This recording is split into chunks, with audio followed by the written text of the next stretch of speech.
Capítulo 13. Ao-Mami. Vítima por natureza. Ao despertar, percebeu como a ressaca era forte. Normalmente, a Ao-Mami não ficava assim.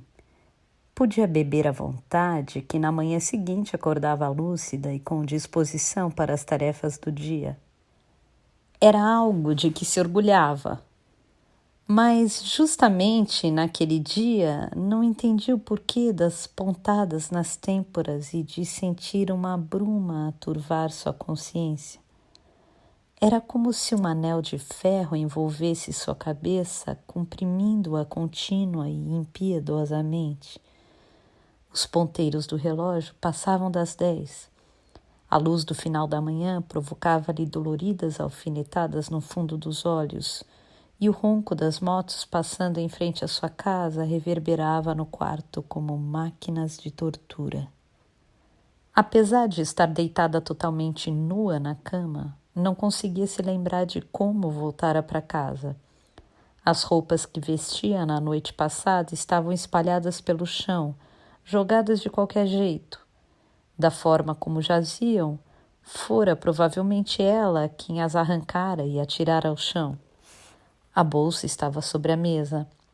Ao-Mami foi para a cozinha pulando as roupas e bebeu seguidamente vários copos de água da torneira. Depois foi ao banheiro lavar o rosto com água fria e, nua, parou em frente ao espelho. Observou atentamente todas as partes do corpo e, ao constatar que não havia nenhum machucado, respirou aliviada. Que bom, pensou. Mesmo assim, da cintura para baixo, restava aquela típica sensação da manhã seguinte a uma intensa noite de sexo. Uma agradável languidez ao sentir que seu corpo fora todo remexido por dentro. Então sentiu também um leve desconforto no ânus. Mas que coisa, pensou, apertando as têmporas com as pontas dos dedos. Até isso aqueles caras fizeram? Infelizmente, ela não se lembrava de nada. Com a consciência envolta em brumas, tomou uma ducha quente com uma das mãos apoiada na parede.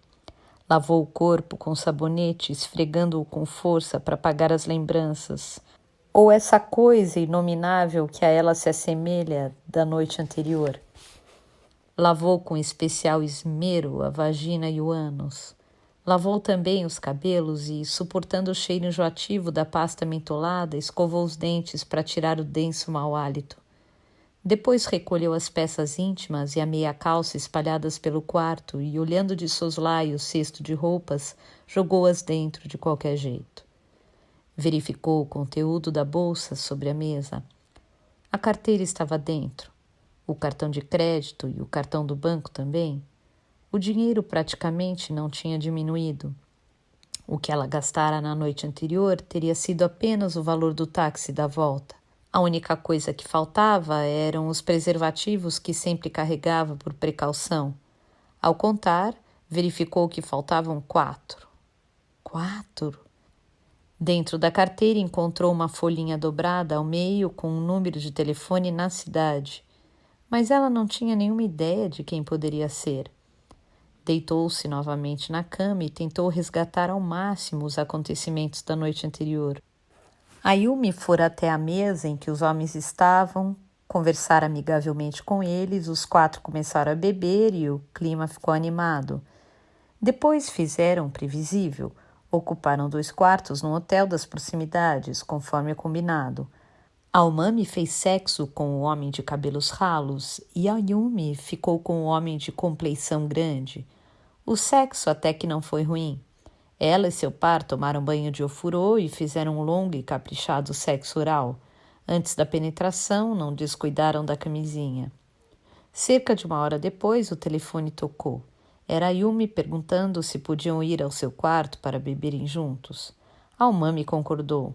Um pouco depois, Ayumi e seu acompanhante chegaram. Pediram uma garrafa de uísque e um balde de gelo ao serviço de quarto e os 4 começaram a beber. Ao-Mami não conseguia se lembrar do que acontecera depois. Ao que tudo indicava, depois que os 4 se juntaram, ela deve ter ficado bêbada rapidamente. Teria sido por conta do uísque? Almami não costumava tomá-lo?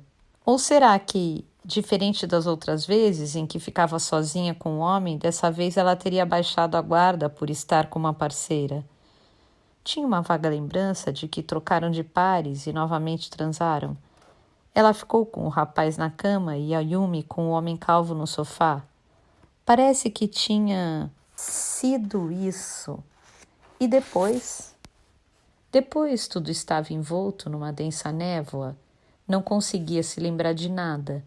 Tudo bem, o jeito era esquecer, o que quer que fosse, nem ao menos tentar se lembrar. O mais importante na história é que ela tinha feito muito sexo e para valer, e que provavelmente nunca mais veria aqueles caras de novo. Mas será que da segunda vez também usara a camisinha? Era uma dúvida que a perseguia. Não podia se dar ao luxo de engravidar ou pegar uma doença venérea por conta de um deslize daqueles. Mas não havia de ser nada. Por mais que estivesse embriagada ou com a mente confusa, pelo menos isso ela não poderia ter deixado passar. Será que hoje eu tinha algum compromisso de trabalho? De trabalho, não. Hoje é sábado. Dia em que não costumo trabalhar? Não. Espera um pouco. Hoje fiquei de ir às 3 horas fazer uma sessão de musculação com a senhora da mansão dos Salgueiros em Azabo, pensou Almami. Dias antes, Tamaro entrara em contato pedindo para mudar o compromisso da sexta para o sábado, dizendo que a velha senhora precisava ir ao hospital fazer exames. Almami tinha se esquecido totalmente disso, mas ainda faltavam 4h30. Com certeza, até lá, a dor de cabeça deveria passar e sua mente ficaria mais desanuviada. Preparou um café forte e se forçou a tomar vários goles para preencher o estômago. Depois vestiu o roupão de banho e, deitada na cama, passou praticamente a manhã olhando o teto sem ânimo para se mover. Apesar de não ver nada de interessante ali, não tinha do que reclamar. Afinal, o teto não estava lá para divertir as pessoas. O relógio marcava 12h, mas ela estava sem apetite. Os motores dos carros e das motos continuavam a reverberar estrepitantes em sua cabeça. Era a primeira vez que tinha uma ressaca assim. Apesar disso, o sexo parecia ter sido muito benéfico para seu corpo.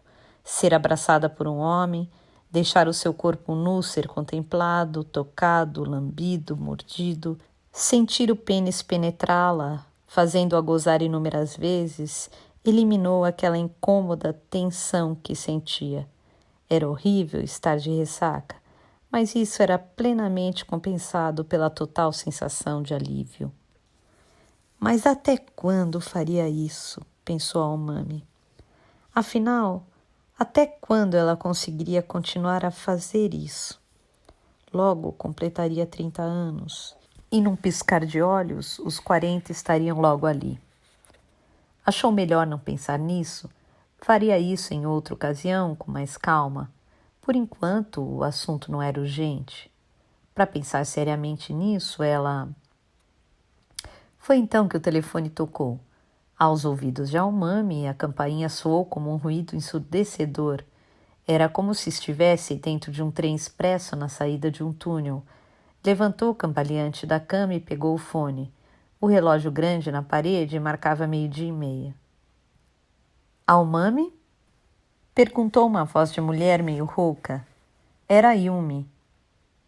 É ela? Respondeu Almami. Tudo bem?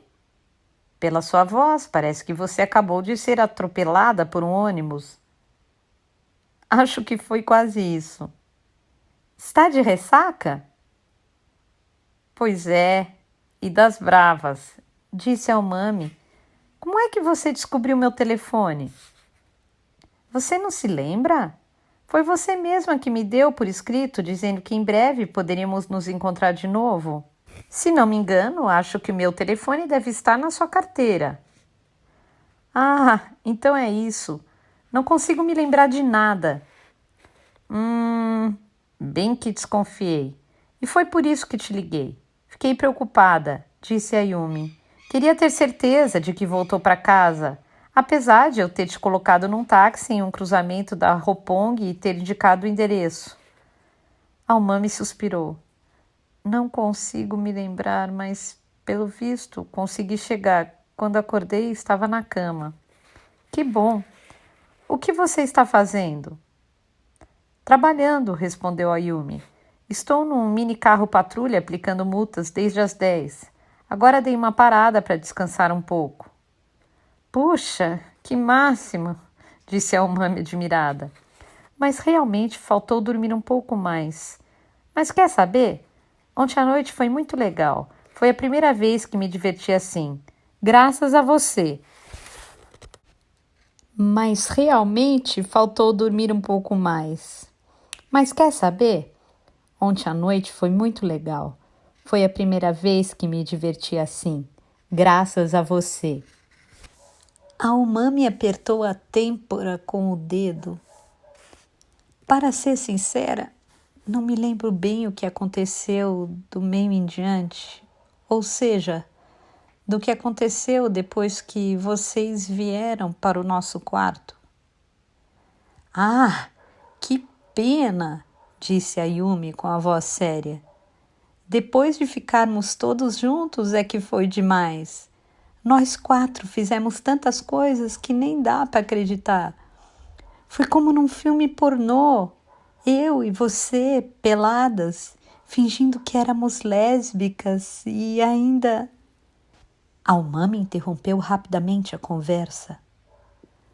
Tudo bem, sem problemas, mas será que eles usaram camisinha? Estou preocupada, não consigo me lembrar.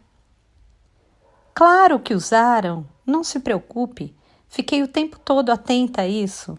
Saiba que, além de aplicar multas, visito as escolas secundárias do distrito, reúno as alunas no auditório e, entre outras coisas, ensino detalhadamente a maneira correta de colocar a camisinha. Ensina a usar camisinha? Perguntou a Umami, surpresa. Mas por que cargas d'água uma policial precisa fazer isso? A princípio, o objetivo das visitas é alertar as garotas sobre os riscos de abusos sexuais, sobre como elas devem agir contra os agressores e como evitar que sejam vítimas de violência sexual. Mas eu aproveito a oportunidade para dar o meu recado. Digo a elas que, se forem transar, já que isso acontece, é preciso se cuidar para não correr o risco de engravidar ou pegar uma doença venérea. É claro que, na frente dos professores, não falo disso tão abertamente. Por isso, usar camisinha já faz parte do meu instinto profissional. Por mais que eu tenha bebido, nunca me descuido. Pode ficar tranquila, você está totalmente limpa. O meu lema é: sem camisinha, sem penetração. Muito obrigada, isso me deixa mais tranquila. Você não quer saber os detalhes do que fizemos ontem à noite? Vamos deixar para outro dia, disse a Umami, soltando o ar denso acumulado nos pulmões. Da próxima vez você me conta, está bem? Agora parece que minha cabeça vai rachar ao meio. Entendi. Da próxima vez te conto, disse a Yumi, bem-humorada.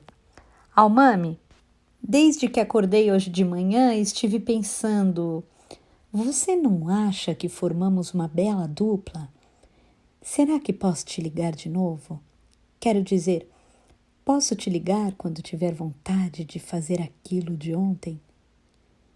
Pode sim, respondeu a Umami. Legal. Obrigada por ligar.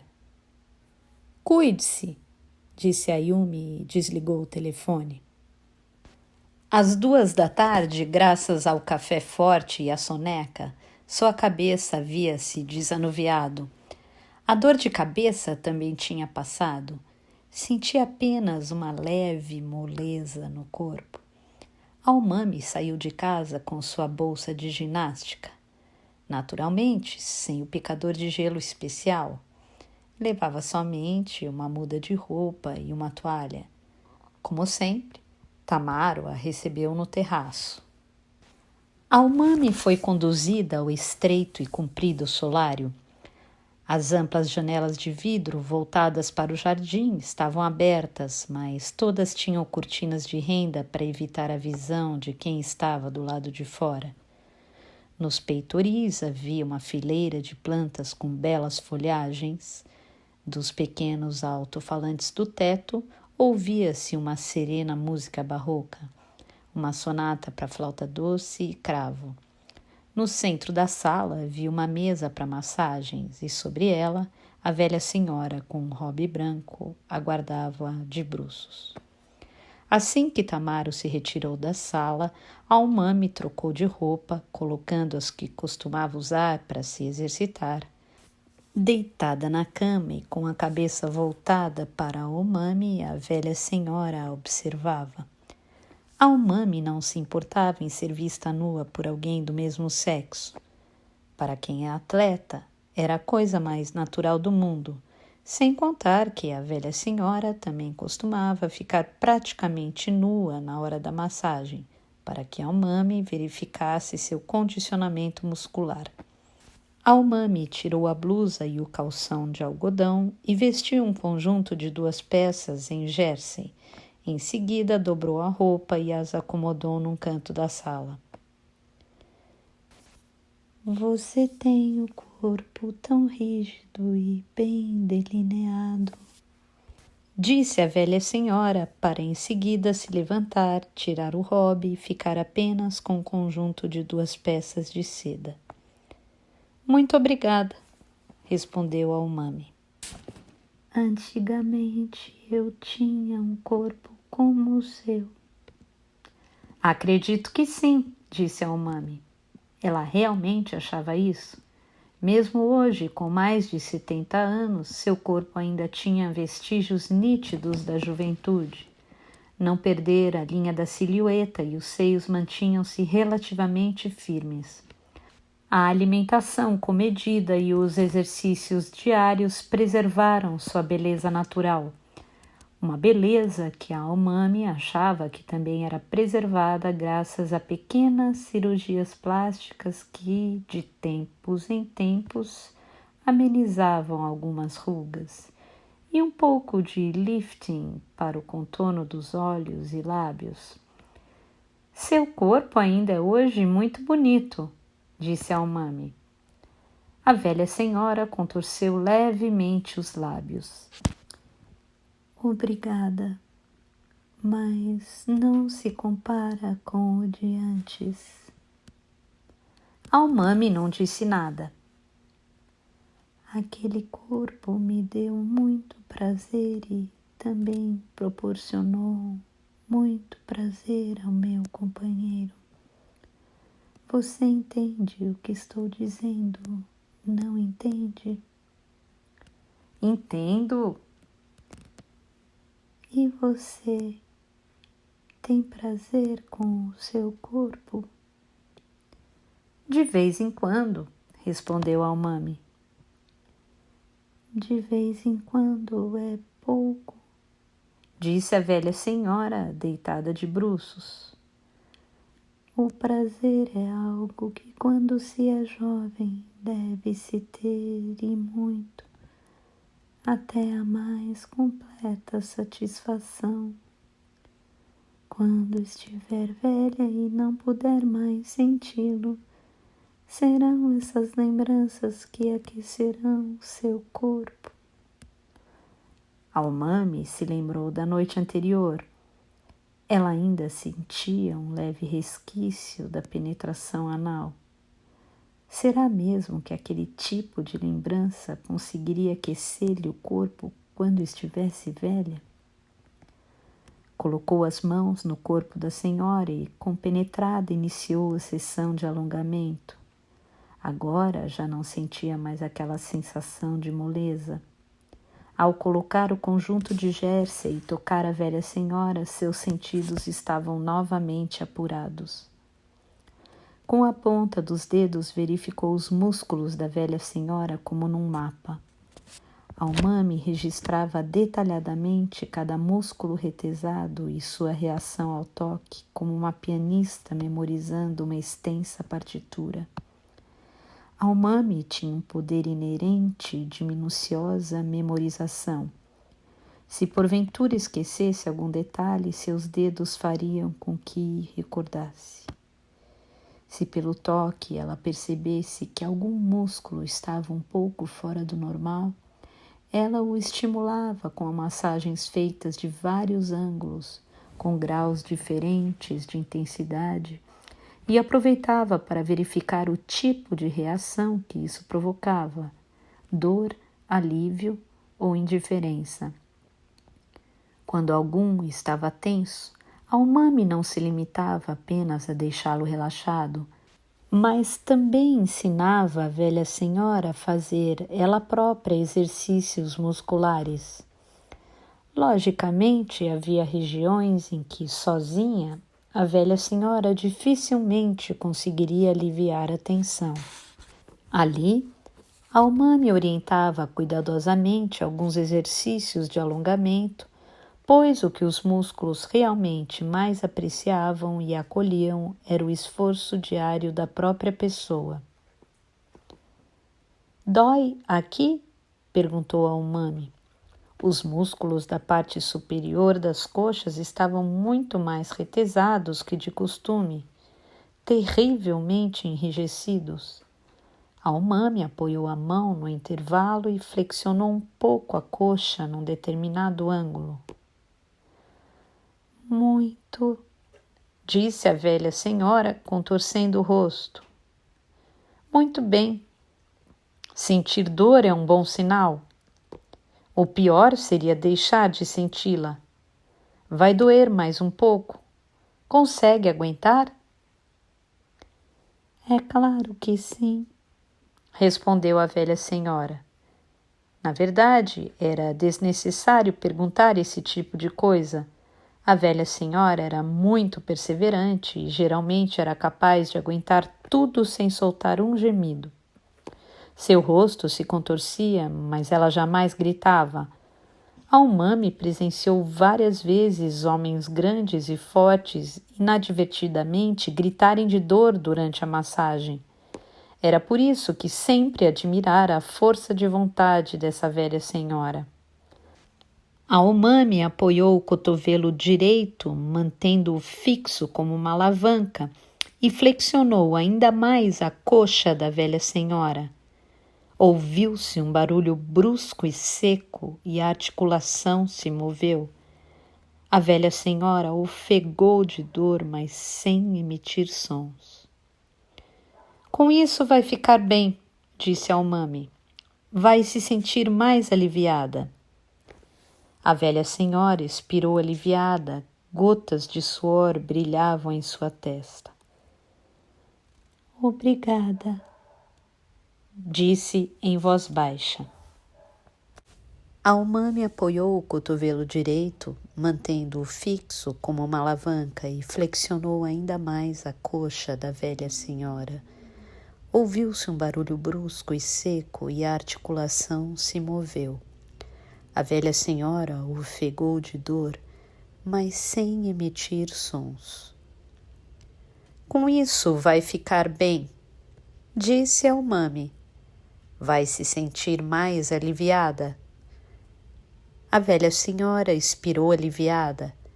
Gotas de suor brilhavam em sua testa. "Obrigada", disse em voz baixa. Durante exatamente 1 hora, Almami massageou todo o corpo da velha senhora de modo a estimular e alongar os músculos e relaxar as articulações. Isso normalmente era acompanhado de muita dor. Não se obtinha um resultado sem sofrimento. Almami sabia disso e a velha senhora também. Durante essa hora, as duas praticamente não abriram a boca. Em algum momento, a sonata terminou e o toca-discos manteve-se quieto. A não ser pelo canto dos pássaros que visitavam o jardim, nada mais se podia ouvir. "Sinto o meu corpo bem mais leve", disse a velha senhora um pouco depois. Ela estava de bruços, exausta. A toalha grande que cobria a mesa de massagem estava escura, molhada de suor. Que bom, disse Almami. É ótimo poder contar com você. Se você algum dia não puder mais vir, com certeza ficarei triste.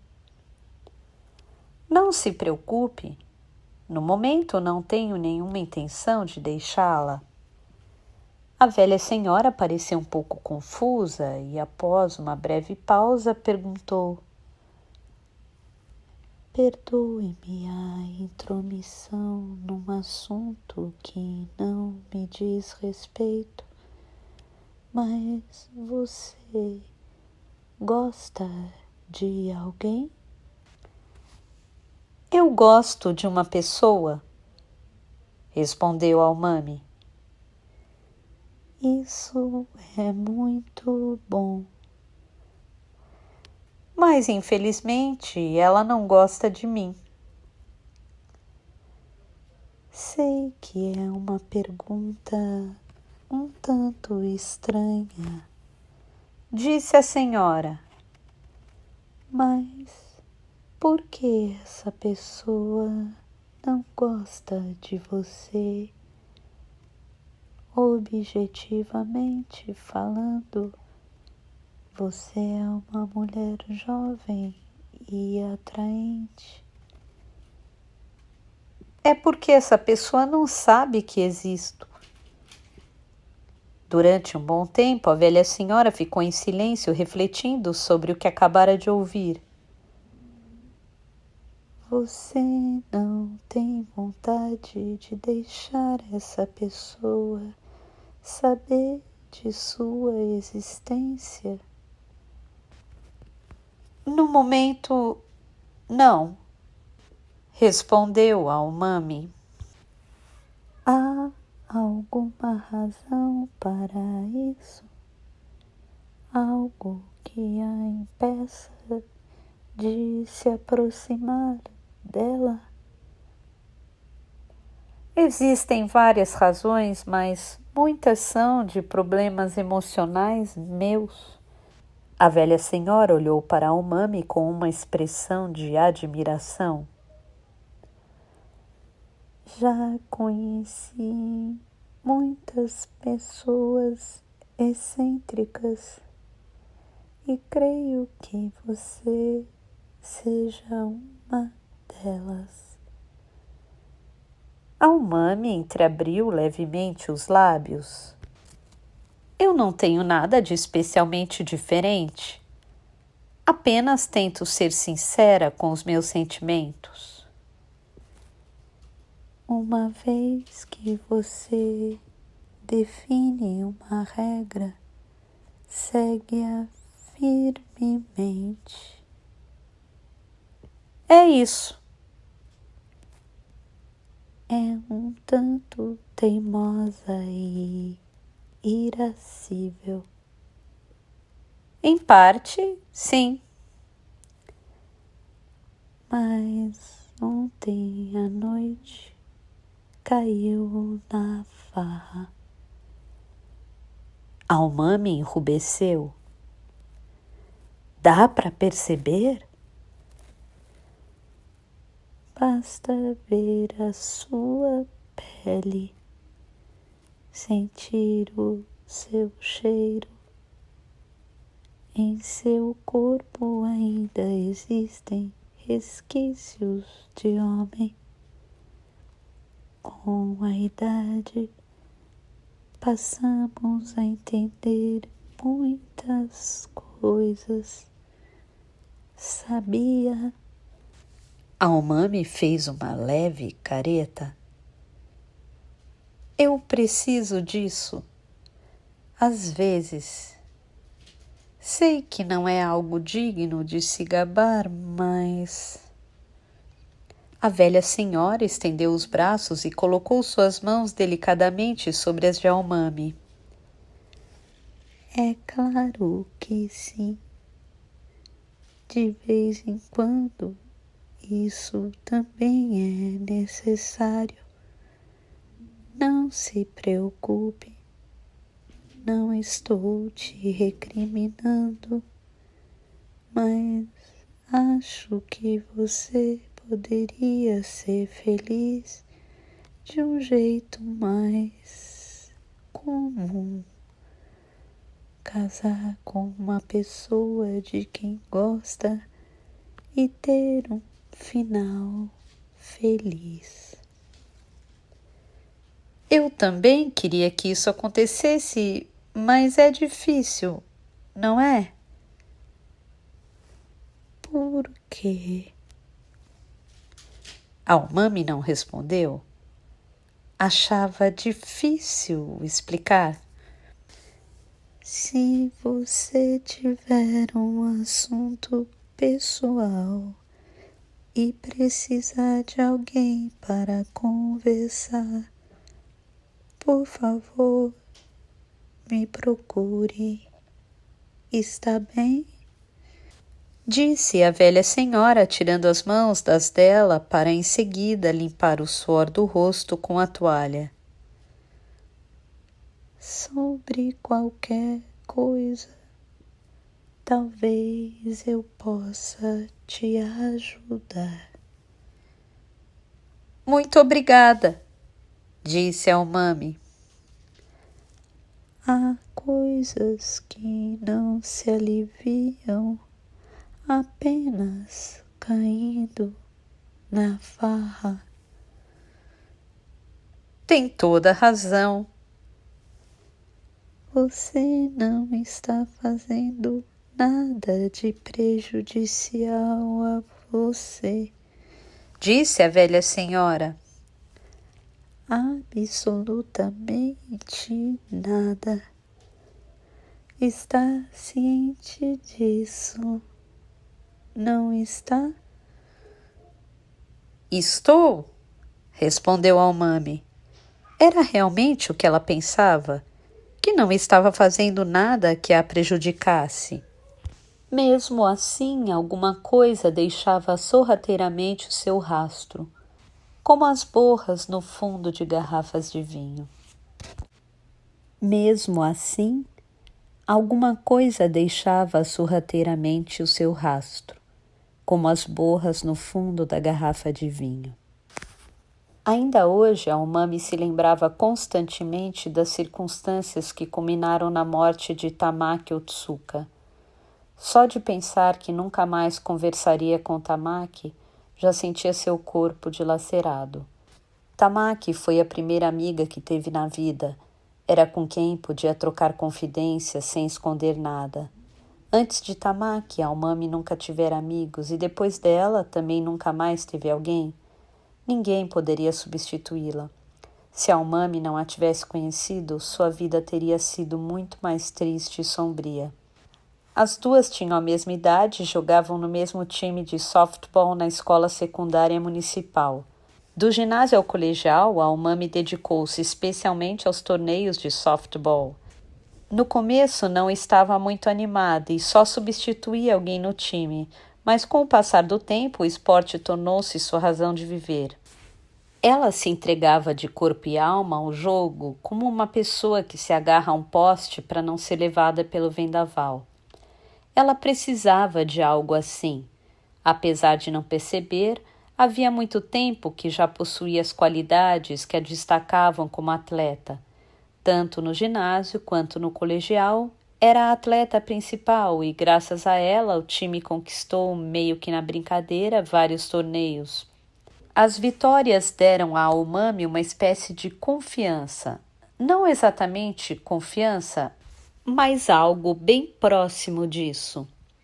Sua existência no time não era insignificante e, ainda que fosse um mundo pequeno, ter uma posição clara e definida dentro dessa equipe a tornava feliz. Ela sabia que alguém precisava dela. Almami jogava como arremessadora e quarta batedora e literalmente era a principal arremessadora e batedora do time. Tamaki Otsuka jogava na segunda base e, além de ser ponta, era também a capitã. Tamaki era baixa, mas tinha reflexos desenvolvidos e sabia usar a inteligência. Conseguia captar rapidamente múltiplas circunstâncias. Na hora de lançar a bola, sabia exatamente como devia inclinar o corpo e, após avaliar rapidamente a direção da bola rebatida, saía correndo para uma cobertura correta. Era muito difícil encontrar uma jogadora de base capaz de fazer isso. Impossível contar o número de jogos vencidos graças à sua capacidade de avaliação. Ela não era uma batedora de longa distância como a Aomami, mas em compensação sua batida era certeira e suas pernas muito ágeis. Como líder, Tamaki também era excelente.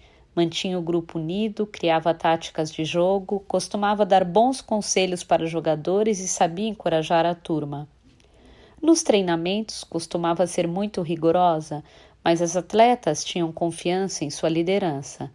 Graças a isso, a cada dia o time se tornava mais forte, a ponto de chegar às finais do torneio de Tóquio. Participaram também do torneio nacional das escolas secundárias.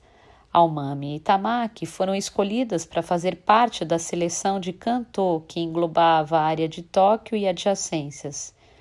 Aomami e Tamaki conheciam o talento uma da outra e, naturalmente, isso as aproximou. Com o tempo, tornaram-se amigas íntimas. Quando o time viajava para jogar, as duas passavam um longo tempo juntas. Elas não tinham segredos entre si. Na quinta série, Aomami decidiu cortar relações com seus pais e foi morar na casa de um tio materno.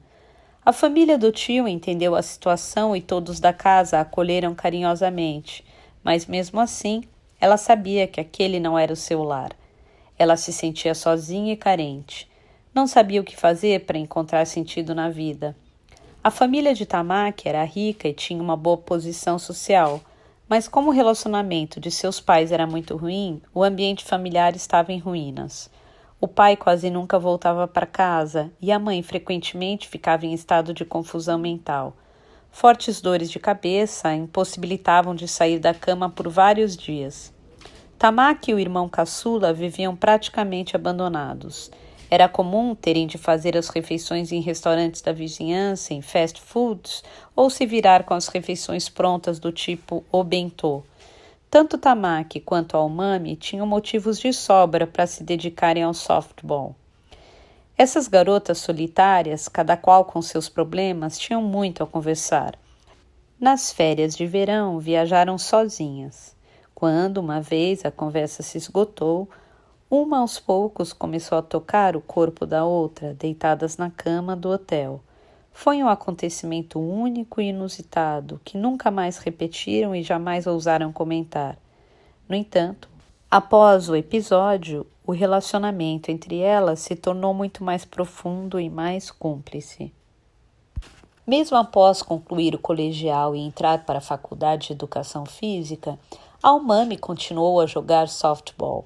Por ser conhecida como excelente jogadora, ela recebeu um convite para estudar com uma bolsa de estudos especial numa faculdade particular de educação física.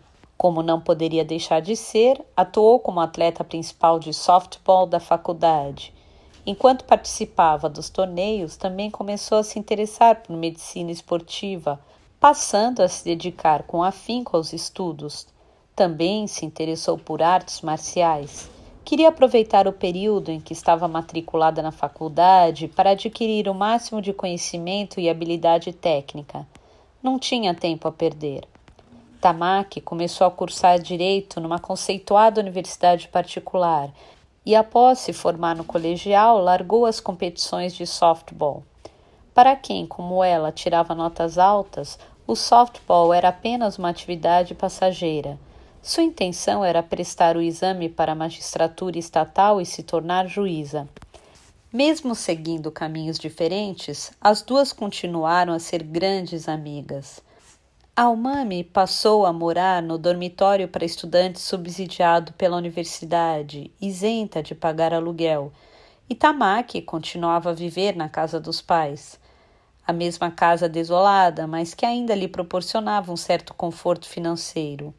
Uma vez por semana, elas se encontravam para fazer alguma refeição e colocar os assuntos em dia. Eram tantos os assuntos que as conversas nunca tinham fim. No outono do primeiro ano, Tamaki perdeu a virgindade. O rapaz era membro do clube de tênis da faculdade e 1 ano mais velho que ela. Após o encontro do grupo, ele a convidou ao seu quarto e praticamente a estuprou.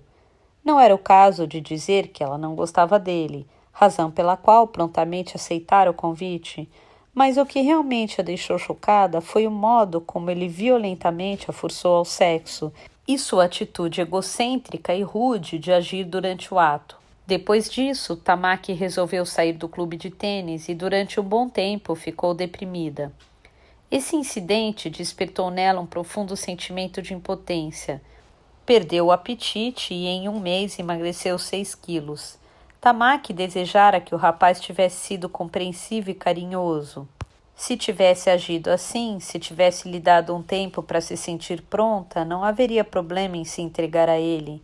Tamaki não conseguia entender o motivo daquilo, não entendia o motivo de tanta violência. Não havia necessidade. Almami a consolou e aconselhou a dar uma lição no sujeito, mas Tamaki discordou, dizendo que o erro também fora dela e que àquela altura não adiantava mais se queixar. Disse também que assumia a responsabilidade por ter aceitado o convite de ir ao quarto dele sozinha e que, sendo assim, a melhor coisa a fazer era esquecer o assunto. No entanto, Almami sentia na pele quão profunda era a dor que o incidente causara em sua amiga. Não fora apenas uma questão banal sobre a perda da virgindade, mas sobre ferir o que existe de mais sagrado na alma de uma pessoa, onde ninguém tinha o direito de pisar com os sapatos enlameados. O sentimento de impotência é algo que consome a pessoa até acabar com ela. Diante disso, Almami resolveu puni-lo por conta própria. Conseguiu descobrir, por meio de Tamaki, o endereço do apartamento do rapaz e foi até lá com um bastão de softball escondido num tubo de plástico para guardar mapas. Naquele dia, Tamaki fora para Kanazawa assistir a uma cerimônia budista em memória de um parente ou coisa assim, e esse seria seu álibi. Almami sabia de antemão que o rapaz não estava em casa. Com uma chave de fenda e um martelo, partiu a fechadura e entrou no apartamento. Uma vez lá dentro, enrolou várias vezes o bastão com uma toalha e, cuidando para não fazer barulho, começou a quebrar tudo o que havia no quarto. Televisão, luminária de mesa, relógio, discos, torradeira, vaso de flores. Quebrou tudo que fosse possível quebrar. Com uma tesoura, cortou o fio do telefone, arrancou e rasgou as capas dos livros e espalhou no carpete todo o conteúdo da pasta de dentes e do creme de barbear. Espalhou molhos na cama, tirou os cadernos da gaveta e rasgou as folhas. Quebrou os lápis e as canetas. Quebrou todas as lâmpadas. Rasgou as cortinas e furou as almofadas com uma faca de cozinha. Cortou com a tesoura todas as camisas do armário. Despejou ketchup nas gavetas de cuecas e meias. Tirou o fusível da geladeira e jogou pela janela.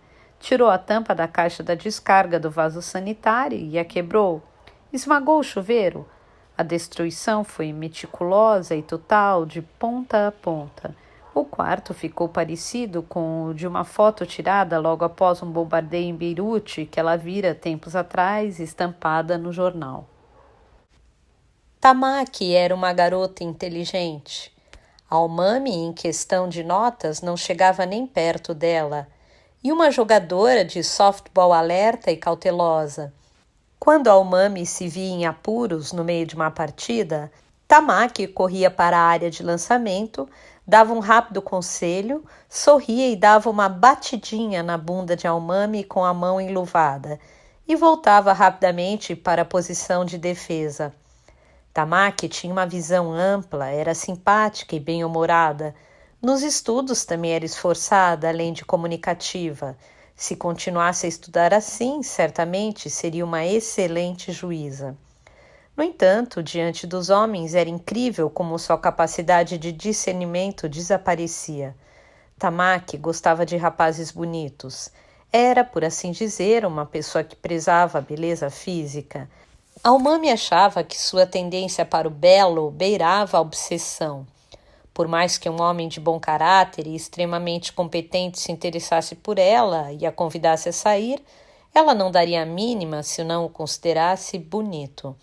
O tipo de homem de que ela gostava era sempre aquele sem conteúdo e de rosto meigo. Tamaki era uma pessoa inflexível quando o assunto era homem e jamais acatava os conselhos de Almami. Normalmente costumava ouvir e respeitar as opiniões da amiga, mas se a crítica era sobre os seus namorados, Tamaki nunca lhe dava ouvidos. Com o tempo, Almami desistiu de aconselhar Tamaki por achar que não valia a pena perder a amizade com discussões desse tipo. Afinal, a vida era de Tamaki. A melhor coisa que a Almami podia fazer era deixá-la agir como bem entendesse. De qualquer modo, enquanto eram universitárias, Tamaki se envolveu com vários homens e sempre estava às voltas com problemas. Foi traída, magoada e, por fim, abandonada. Toda vez que isso acontecia, Tamaki ficava num estado de semi-loucura. Teve que abortar 2 vezes. Em relação aos homens, Tamaki era realmente uma vítima por natureza. Já Almami nunca teve namorado sério. De vez em quando, aceitava algum convite para sair, mas apesar de um ou de outro valer a pena, nunca chegou a firmar um relacionamento. Você não vai arranjar um namorado? Pretende ficar virgem para sempre? Perguntou Tamaki. É que estou ocupada, respondeu Almami. Mal consigo dar conta das tarefas diárias, quanto mais de um namorado. Após se formar, Tamaki continuou na pós-graduação para se preparar para o exame de magistratura. Almami começou a trabalhar numa empresa de bebidas esportivas e produtos naturais e continuou a jogar softball. Mudou-se para o alojamento da empresa no bairro de Yoyogi, enquanto Tamaki permanecia na casa dos pais.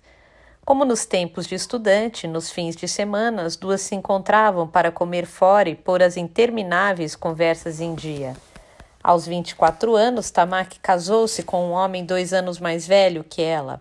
Interrompeu os estudos de pós-graduação e desistiu do exame de direito, porque seu marido era contra. Almami encontrou-se uma única vez com ele. Era de família rica e, como era de se esperar, tinha o rosto bonito, mas de uma beleza apenas superficial. Seu hobby era andar de iate. Tinha fala mansa e, de certo modo, podia-se dizer inteligente, mas não tinha personalidade nem era uma pessoa de palavra. Era um típico homem ao gosto de Tamaki que provocou em Almami um pressentimento ruim. Assim que o viu, ela não foi com a cara dele, e ele também parecia não ter ido com a dela. Esse casamento não vai dar certo. Foi o que ela disse a Tamaki. Almami não queria se meter, mas como o assunto era casamento e não mais um namorico qualquer, ela não podia simplesmente fazer vista grossa a uma amiga tão querida e de longa data. Foi nesse dia que as duas tiveram a primeira discussão acalorada. Ao se ver contrariada, Tamaki ficou histérica e disse coisas muito ríspidas que Almami preferia não ter escutado. Almami não compareceu ao casamento. Um tempo depois, elas se reconciliaram. Assim que Tamaki voltou da lua de mel, procurou Almami sem avisar e pediu desculpas por tê-la ofendido. Pediu para Almami esquecer tudo o que ela dissera e admitiu que na ocasião estava fora de si. Disse também que, durante a lua de mel, não parara de pensar em Almami. Ao ouvir isso, Almami tranquilizou-a, dizendo que não precisava se preocupar, pois nem se lembrava mais do que havia acontecido. Após essa conversa, as duas se abraçaram longamente e até contaram piadas, dando boas gargalhadas. Mesmo assim, após o casamento, os encontros diminuíram drasticamente. Passaram então a trocar cartas e a conversar por telefone, uma vez que Tamaki parecia nunca conseguir tempo para saírem juntas. Ela se justificava, dizendo que tinha muitos afazeres, que a vida de dona de casa não era fácil. No entanto, passava a impressão de que seu marido não gostava de vê-la sair de casa para se encontrar com alguém. O fato de Tamaki morar com os pais do marido tolhia ainda mais sua liberdade. Almami nunca foi convidada para conhecer a nova casa de Tamaki. Sempre que podia, Tamaki falava que sua vida de casada estava muito boa. Comentava que o marido era carinhoso e que os pais dele eram gentis com ela e que não tinha dificuldades financeiras. De vez em quando, nos fins de semana, ela andava de iate em Enoshima. Dizia não se arrepender de ter largado os estudos, pois a pressão de ter de passar no exame era muito grande. Reconhecia que a vida comum que estava levando era a mais acertada e que, com o tempo, teria filhos e se tornaria uma daquelas típicas mães aborrecidas. E que possivelmente a Umami não ligaria mais para ela. Tamaki contava essas coisas sempre com a voz alegre e não havia motivos para desconfiar do que dizia. A Umami lhe dizia que estava contente e realmente sentia-se feliz em ouvir aquilo. Era muito melhor saber que ela tinha errado na previsão sobre o casamento do que constatar que acertara. A Umami achou que Tamaki havia encontrado dentro de si algo que lhe proporcionava paz interior. Pelo menos era disso que queria se convencer. Como a Umami não tinha mais nenhuma outra pessoa que pudesse considerar amiga, na medida em que o contato com Tamaki foi se espaçando, a vida cotidiana de Umami tornou-se de certa forma entediante. Já não conseguia mais se dedicar ao softball como antigamente, e conforme Tamaki se distanciava de sua vida, seu interesse por competições também diminuía. A Umami tinha 25 anos, mas continuava virgem. Às vezes, quando irritada, costumava se masturbar. Mas isso não era motivo para se sentir sozinha, pois para ela era penoso manter um relacionamento sério. Ela achava muito melhor continuar só. Tamaki se suicidou num dia de ventos fortes de final de outono, 3 dias antes de completar 26 anos. Usou uma corda para se enforcar em casa. Foi seu marido que a encontrou na tarde do dia seguinte, ao voltar de uma viagem de negócios. Não tínhamos problemas em casa e ela nunca se queixou comigo. Não tenho a mínima ideia do motivo do suicídio, disse ele à polícia. Seus pais afirmaram o mesmo. Mas não era verdade. O constante e violento sadismo do marido deixaram inúmeras feridas em Tamaki, tanto físicas quanto emocionalmente. O comportamento do marido chegava à beira da paranoia e os pais dele, em parte, sabiam disso. No momento da autópsia, os policiais chegaram a desconfiar de algo ao ver o estado em que o corpo se encontrava, mas isso não veio a público. O marido chegou a ser interrogado, mas como a causa da morte era claramente suicídio e ele estava em Hokkaido a trabalho, nenhuma ação judicial foi movida contra ele. Quem contou isso em segredo para Umami foi o irmão caçula de Tamaki, dias depois do ocorrido. As agressões ocorriam desde o começo, mas com o tempo foram se tornando cada vez mais constantes, com requintes de crueldade. No entanto, Tamaki não conseguia fugir daquele lugar, daquele pesadelo. Nunca dissera uma única palavra sobre aquilo para Umami, talvez por saber de antemão o que ela lhe diria. Você tem de sair imediatamente dessa casa. Mas ela não podia fazer isso. Um pouco antes de se suicidar, nos momentos finais, Tamaki enviou uma extensa carta a Umami. A carta começava dizendo que, desde o início, a Umami sempre tivera razão e que ela é que estava errada. Tamaki terminava dizendo: todos os dias da minha vida têm sido um inferno. Mesmo assim, não consigo sair deste inferno. Se eu sair daqui, não sei direito para onde ir. Estou aprisionada num terrível sentimento de impotência. Eu mesma entrei nessa cela, tranquei a porta e joguei a chave longe. Meu casamento foi um erro. Você tinha razão. Mas o problema mais grave não está no meu marido, na vida de casada, mas dentro de mim. Eu mereço sofrer todas essas dores. Não posso culpar ninguém. Você sempre foi minha melhor amiga e a única pessoa em que eu confio neste mundo. Mas saiba que não tenho mais salvação. Se possível, jamais se esqueça de mim. Teria sido tão bom se pudéssemos continuar jogando softball juntas para sempre. Almami começou a passar mal enquanto lia a carta. Seu corpo tremia sem parar.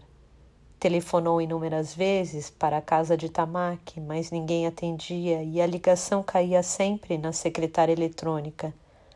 Almami pegou o trem e foi até a casa de Tamaki, em Okuzawa, no bairro de Setagaya.